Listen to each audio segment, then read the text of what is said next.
Assalamualaikum warahmatullahi wabarakatuh. Bapak, Ibu, dan saudara-saudara yang saya hormati. 7 bulan sudah kita bersama-sama menghadapi pandemi ini.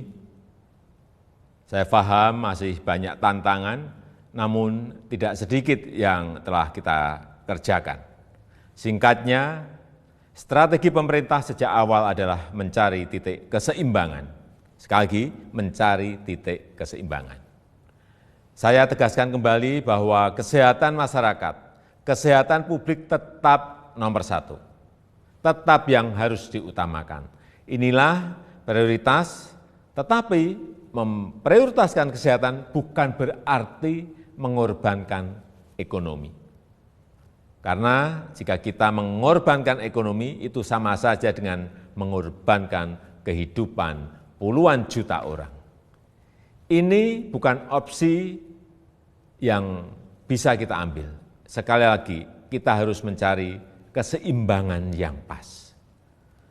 Oleh sebab itu, saya dan seluruh jajaran pemerintah selalu berupaya mencari keseimbangan itu. Tidak perlu sok-sokan akan melockdown provinsi, melockdown kota, atau melockdown kabupaten. Karena akan mengorbankan kehidupan masyarakat. Tapi kita tetap serius mencegah penyebaran wabah supaya tidak meluas. Hasilnya bagaimana? Ini yang terpenting. Mari kita menilai berdasarkan fakta dan data dan bukan berdasarkan kira-kira. Saya bisa mengatakan penanganan COVID-19 di Indonesia tidak buruk, bahkan cukup baik. Maka saya hanya bicara fakta.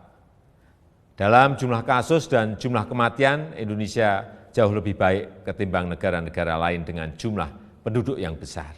Sebaiknya kalau membandingkan, ya seperti itu. Kalau Indonesia dibandingkan dengan negara-negara kecil yang penduduknya sedikit, tentu perbandingan seperti itu tidak bisa menggambarkan keadaan yang sebenarnya.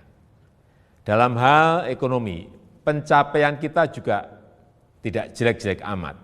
Ekonomi kita menurun, ya, betul, itu fakta. Tapi mana ada negara yang tidak menurun ekonominya? Bahkan ada banyak negara lain yang harus memikul beban ekonomi yang jauh lebih parah. Dibandingkan dengan beberapa negara Asia Tenggara lainnya, misalnya, kinerja ekonomi kita masih lebih baik. Sekali lagi, ini fakta. Ini harus kita ambil hikmahnya agar kita juga tetap optimis, dan tidak kehilangan harapan. Sekali lagi, saya tegaskan, kita harus tetap optimis. Bapak, Ibu, saudara-saudara sebangsa dan setanah air, banyak yang telah pemerintah lakukan, banyak sekali macam-macam programnya. Di tengah keterbatasan keuangan negara, saya mengambil risiko untuk mengatasi masalah ini. Angka-angkanya silahkan dilihat sendiri di tampilan yang ada di sini. Berapa ratus triliun yang kita kerahkan untuk mengatasi wabah maupun untuk membantu warga. Kendati demikian, saya juga belum puas. Saya ingin menteri-menteri lebih baik lagi dalam bekerja, mencari program yang lebih tepat sasaran. Semua harus terus kita perbaiki. Masih banyak kerja keras yang perlu kita kerjakan. Kita harus terus melakukan penyesuaian kebijakan, mencari yang lebih baik. Masyarakat jangan ragu untuk melapor. Menteri Dalam Negeri telah saya perintahkan untuk terus mendorong pemerintah daerah membuka keran-keran aduan atau masukan untuk perbaikan kebijakan ke depan. Setelah 7 bulan, banyak yang bisa kita pelajari dari wabah ini. Misalnya, pembatasan sosial. Saya kira harus kita sesuaikan. Untuk itu saya menekankan pentingnya pembatasan sosial skala mikro atau mini lockdown. Kita buat lebih terarah, spesifik, fokus, tajam untuk mengatasi masalah COVID, tapi tidak membunuh ekonomi dan kehidupan masyarakat. Ini yang harus kita lakukan. Penyesuaian kebijakan itu jangan dianggap pemerintah mencela-mencela. COVID ini masalah baru. Seluruh dunia juga sama, belum ada negara yang berani mengklaim sudah menemukan solusi yang terbaik. Tiap negara juga berbeda-beda masalahnya, berbeda cara dalam menanganinya. Jadi kita pun harus terus menyesuaikan diri, mencari cara terbaik yang paling cocok dengan situasi kita. Sekali lagi, pencapaian kita sejauh ini tidak buruk. Angka-angkanya jelas, tapi jangan membuat kita terlena. Kita harus waspada, kita harus tetap bekerja keras. Wabah ini jangan diremehkan, ini realita. Tapi jangan membuat kita pesimistis. 7 bulan ini Indonesia membuktikan mampu mengatasi masalah.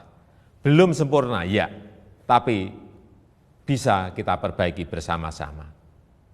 Mengatasi pandemi ini memang sulit, memerlukan kerja keras bersama, dan saya yakin kita akan dapat melakukannya. Yang penting, dalam situasi seperti ini, jangan ada yang berpolemik dan jangan ada yang membuat kegaduhan-kegaduhan. Bapak, Ibu, dan saudara-saudara sebangsa dan setanah air, tentunya apresiasi saya sampaikan kepada dokter, perawat, tenaga medis, TNI, Polri, ASN, dan juga para relawan. Namun, tidak kalah pentingnya adalah peran serta masyarakat untuk berubah, menyesuaikan diri, menaati protokol kesehatan. Lakukan dengan disiplin 3M, memakai masker, menjaga jarak, mencuci tangan. Tetap optimis mengatasi masalah. Saya percaya jika kita saling melindungi, saling membantu, saling mengingatkan satu sama lain, kita akan mampu melalui masa-masa sulit ini. Semoga Allah SWT, Tuhan yang Maha Kuasa, meridhoi dan memberkati segala upaya yang telah dan akan kita lakukan bersama-sama sehingga dapat keluar dari krisis ini. Terima kasih. Wassalamualaikum warahmatullahi wabarakatuh.